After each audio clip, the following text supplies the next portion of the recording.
Hello, what is up mga ma'am, sir, ma'am? Ako po si Ralph Cifra, isang visual artist from Manila, and today we are going to unbox and review the FunJoy Aquaman and the Lost Kingdom. Thank you very much, Sir Mark of Laruanan. If you want this, yan si Aquaman, and we also have Superman. Yan. Ito yung dalawang bagong releases from FunJoy, and meron pa tayong inaabangan si Batman, yung Ben Affleck na version. Yan, darating na yan mga ma'am, sir, ma'am. Okay? Ang SRP, dalawang versions yung Batfleck. So we have version 1 without the head sculpt, version 2 with the head sculpt. So yung version 2 mas mahal ng konti kasi you will get all of the accessories. Yun nga, head sculpt maganda. Nakita ko na yung ibang reviews ni ng mga YouTubers dun sa Ben Affleck na action figure from FunJoy. Pero for now, we have the FunJoy action figure na Superman, black version, black suit, and Aquaman from the movie Aquaman and the Lost Kingdom.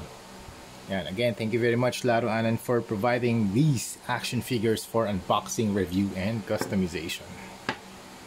Yan, so ito yung box art niya, super nice. Parehong-pareho ng packaging ni ZD Toys. I think FunJoy is under ZD Toys too. Yan, so, parehong-pareho talaga yung packaging nila. Kahit yung style, yung mga blister pack or yung mga plastic tray sa loob. You have the first layer with nandito yung figure, tapos yung second layer nandun yung accessories. Tapos meron kang dalawang magnets for added security.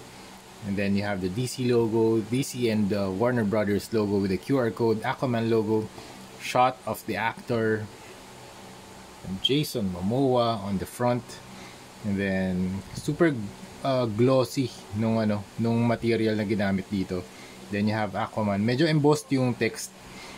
Tapos meron kang logo ni FunJoy. Here's FunJoy logo, DC logo, Warner Brothers logo, Aquaman and the Lost Kingdom, and all related characters and elements, DC and Warner Brothers Entertainment Inc.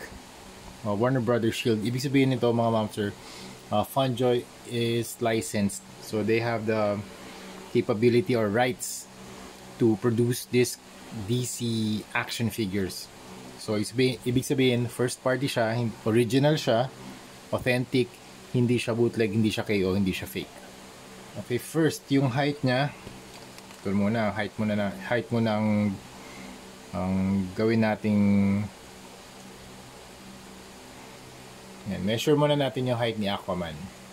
From the foot up to the tip of the hair, around 7.5 inches tall. Tapos itong kanyang trident, mga 8 inches tall. Haba. Ito yung size comparison niya with McFarlane Toys. Ito, yan. At least na measure na agad natin. So mas malaki si Aquaman ng konti, 7.5. This one, Superman from FunJoy, 7.5 din. And then we have ZD Toys na Iron Man, 7 inches tall. Ito naman, Mark 45, 7 inches tall. Okay, dito tayo muna sa accessories niya. Spring-loaded na yung kanyang waist grabber, so you can hold him. Mas stable na yung niya. Mas stable na yung pagkasabit niya rito sa waist if you're going to pose some dynamic poses. Ito, yan ganyan. Oh. Kaya niya namang i-hold kasi sasabit yan dito sa kanyang body. Di katulad nung mga first releases, hindi pa siya spring-loaded. Ingat din kayo dito kasi medyo mahirap siyang i-bend. So be very careful.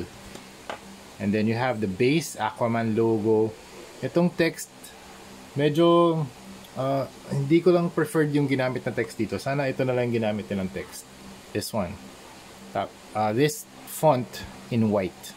Yan. Sana yan na lang ginamit niya. Pero good touch pa rin. I mean, nag-add pa rin siya sa character ng ng Aquaman na base display. Buti nga may base display. Buti nga may base kasi iba walang accessories, 'di ba?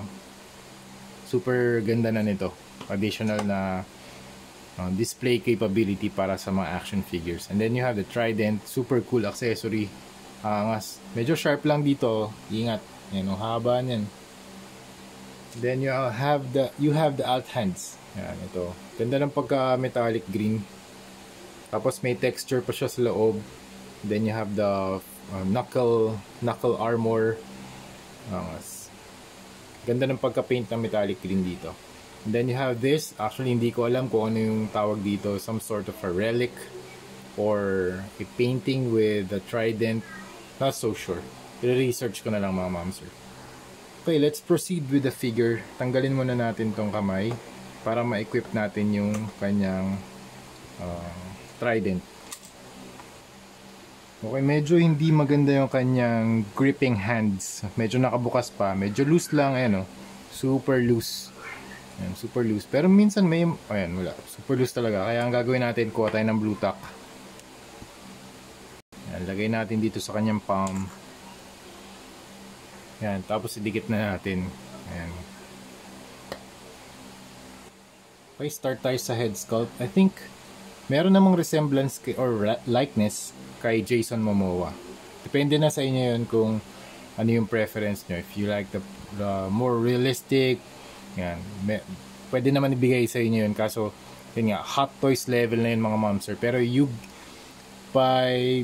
value na binibigay sa inyo ni FunJoy dito ay sobrang taas na compared dun sa prices na binabayaran nyo. So, sa akin, value for money. You have the head sculpt of Jason Momoa here of Aquaman. Sa akin, okay na itong mga ganito.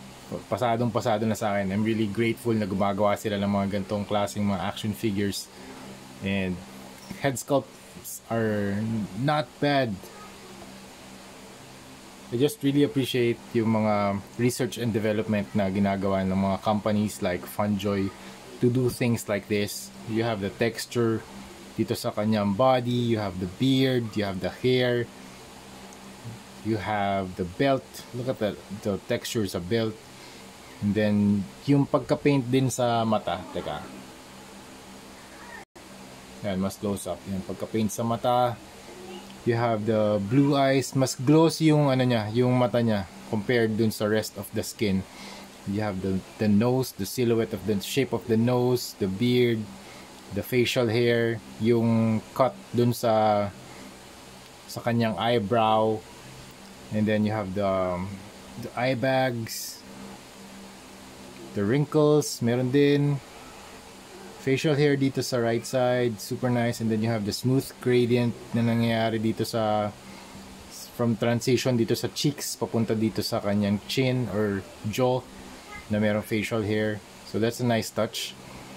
Tapos ito yung kanyang mas thick na facial hair. Then you have the hair flowing dito sa likod. Nagagalaw pa rin naman, no problem. Mamaya punta tayo sa articulation. Pero look at the expression, super nice, super cool. And I think bagay na bagay ito sa mga display, lalo na if you are collecting DC characters or Justice League characters or Aquaman action figures.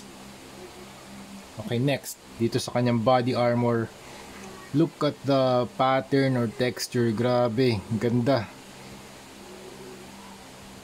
Dito may konting ano lang, yung hindi consistent na mold design dito sa kanyang arm or arm na circular plates. Yan. Pero dito sa arm, sa back, sa likod, ay sa front, dito sa kanyang arm, mas glossy dito compared dito sa arm niya. Okay, tsaka hindi siya gold. Para siyang may hint ng bronze. Kasi yung gold ganito eh. Ayan oh. Mas ganyan siya. Para siyang parang nasa saturated na hue ng gold or parang may brown gold. Kasi tinitingnan ko rin yung images dito sa Aquaman. Talagang gold yung armor niya. Kasama din ito. Ito mas gold nga to eh. Ayan oh. yung belt niya. Tapos dito naman sa green, ganda ng green na ginamit, dark green. Tapos dito sa kanyang armor or gauntlet, it's a very nice metallic green. Yan, gustong gusto ko yung green na ginamit nila dito. Super cool. Ang ganda ng contrast between gold and green. Tapos actually bronze type na eh. Bronze, gold, dark green, green. Tapos you have the trident. Yan, mas gusto ko yung gold ng trident. Ingat lang kayo dito, very sharp. Actually medyo sharp lang, pero ingat pa rin. Ganda, may mga panel lines din, may mga writings din na maliliit. Oh, nice. Nice touch. Very cool, very detailed. Ang ganda ng design. Kasya din dun sa kamay niya, kaso nga lang medyo loose. Okay, here's the boots. Ganda rin ang boot design. Nagpo-flow, parang shape din ng water siguro. Ginawa siguro yung design na to para mas mabilis siya underwater. Okay, articulation. Up. Down. 360. Nakaka 360 ba? Uy, kaya. Kaya mag 360. Oh, despite na meron siyang buhok, kaya niya mag 360. Tapos, itong arm, can rotate. Yan. Can rotate. I-hold nyo na lang to. Minsan sumasama. Okay. Up. Rotate dito. Ayan, pwede rin. Okay, may rotation din. Tapos double jointed na elbow, and then ball joint sa kamay. Meron ding movement ito. Alam ko. Ayan, may swivel din. Okay. Up, up, up. Outward and inward. And then you have the ab crunch, out, in, side motion. May extension ba ito ng chest? Wala. So, ito medyo soft plastic, so it doesn't affect the articulation too much pag nagsa-side to side motion yung kanyang legs. Okay, sa legs naman, you can bring the legs down for additional range of motion. Front kick, double jointed leg or knee, then you have the feet rotation, tapos meron kang toe articulation. Alright, overall, this is a very, very nice figure from FunJoy. I-customize natin to, gawin natin siyang mas... Siguro mag-apply lang tayo ng gold na paint dito sa kanyang body armor para meron ding hint ng gold. Pero, kung gusto nyo tong stock, you can buy this sa Laruanan around 1,200 pesos only. Okay, susunod na review natin yung black suit na Superman, and hopefully in a few days si Batfleck naman, yung Batman Ben Affleck version with the head sculpt. Okay, so yun, thank you very much for watching, and see you sa next video. Bye bye.